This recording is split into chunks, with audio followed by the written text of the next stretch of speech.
Okay, right. Ramakrishna గారు, మీ దగ్గర మళ్ళీ వస్తాను. శ్రీచరణ్ గారు, ఇప్పుడు ఈ హెచ్సియు రగడ పైన మీరు ఏ విధంగా స్పందిస్తారు? నమస్కారం అండి. నన్ను ఈ టాక్ ఇచ్చినందుకు ధన్యవాదాలు. తోటి నాయకులు, విద్యార్థి నాయకులు ఇంతకు ముందు కూడా మాట్లాడారు.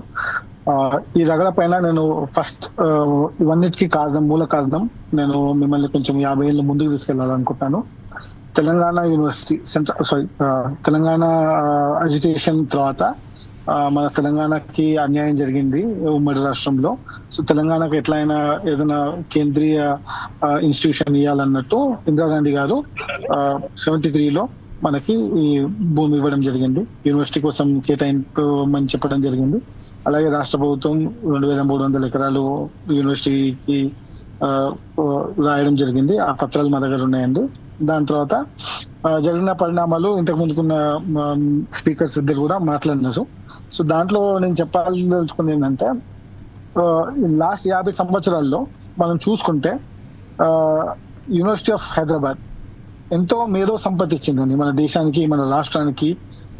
కేంద్ర విశ్వవిద్యాలయం కావడంతో మన రాష్ట్రమే కాకుండా అన్ని రాష్ట్రాల నుంచి వ్యక్తులు వస్తారు ఇక్కడ చదువుకోవడానికి. అన్ని రాష్ట్రాల్లో స్టేట్ పబ్లిక్ సర్వీస్ కమిషన్ కానీ, అన్ని రాష్ట్రాల్లో ఉన్న పోలీస్ సర్వీసెస్ కానీ, అన్ని రాష్ట్రాల్లో ఉన్న టీచరింగ్ ఫీల్డ్ లో కానీ ప్రతి డిపార్ట్మెంట్ లో ఉన్నారు. అంతేందుకండి, మన తెలంగాణ ప్రభుత్వంలో 2 మంత్రి గారు దుద్దుల శ్రీధర్ బాబు గారు, మన డిప్యూటీ సీఎం గారు మల్లుపట్టి విక్రమార్క కూడా మా స్టూడెంట్సే, పూర్వ విద్యార్థులే.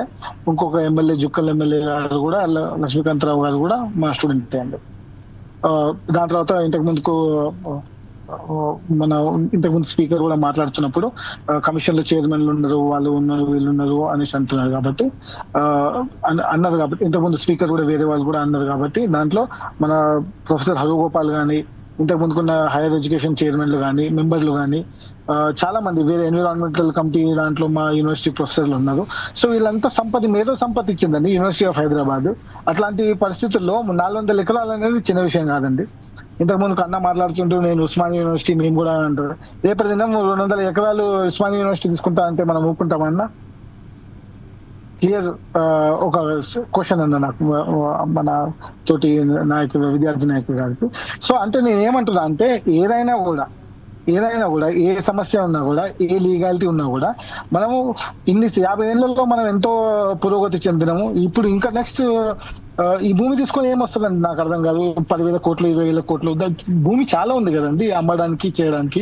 ఇప్పుడు మన మేధో సంపత్తి ఉంది, దాంతో పాటు ఫ్లోరా ఫౌనా ఉంది, వన్య జంతువులు ఉన్నాయి, వన్య ప్రాణులు ఉన్నాయి, పాములు ఉన్నాయి. నిన్న 3 పాములు చంపేసినారు. ఎన్నో నెమళ్ళు అర్తనాదాలు వేస్తున్నాయి రాత్రి అంతా. వాళ్ళ గూటిలోకి వెళ్ళి 50 జేసీబీలు పనిచేస్తుంటే ఎన్నో స్పాటెడ్ డియర్స్ ఉన్నాయి. అవి కన్జర్వ్డ్ స్పీసీస్ అన్నమాట. సో ఇట్లాంటి అన్ని ఉన్నదాన్ని, ఇంత ఎకలాజికల్ బ్యాలెన్స్ ఉన్నదాన్ని ఎందుకు డిస్టర్బ్ చేయాలనుకుంటారు సీఎం గారు? నాకు అర్థం కావట్లేదు. మన తెలంగాణలో స్టూడెంట్స్ పాత్ర ఎంతో ఉందండి. ఈ స్టూడెంట్స్ ని పెంపొందించాల్సిన ప్రదేశంలో యూనివర్సిటీ భూములు తీసుకోవడం అనేది చాలా బాధాకరం అండి. ఎందుకంటే ఒక యూనివర్సిటీ ఉంటే ఒక మనిషి కాదండి, ఇది మేమేదో మా సొంతాని కోసం మా సొంతం కోసం, మా ఇంటి కోసం కాదండి. ఈ యూనివర్సిటీ కోసము, భావి తరాల కోసము, తెలంగాణ భావి తరం కోసము, దేశ భావి తరం కోసం మేము కొట్లాడుతున్నామండి. 400 ఎకరాల్లో ఇప్పుడు నేను పిహెచ్డి మేనేజ్మెంట్ స్టడీస్ లో చేస్తున్నానండి. మా పిహెచ్డి మేనేజ్మెంట్ డిపార్ట్మెంట్ ఆ 400 ఎకరాల మధ్యలో ఉందండి. ఆ మధ్యలో ఉంటే మమ్మల్ని మేము ఎందుకు డిపార్ట్మెంట్ ఉంటుందండి? మా 3 డిపార్ట్మెంట్ ఉన్నాయండి.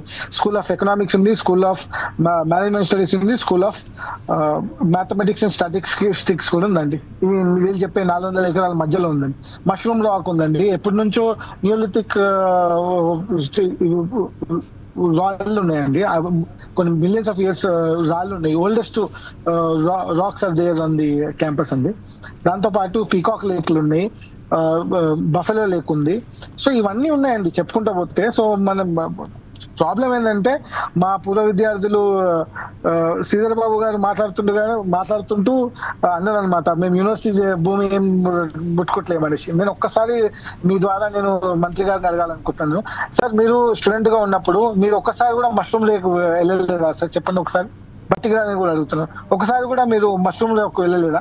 మష్రూమ్ లాక్ ఎందుకు వెళ్తారండి? అది మన యూనివర్సిటీ భాగం కాబట్టి మనం వెళ్ళాం.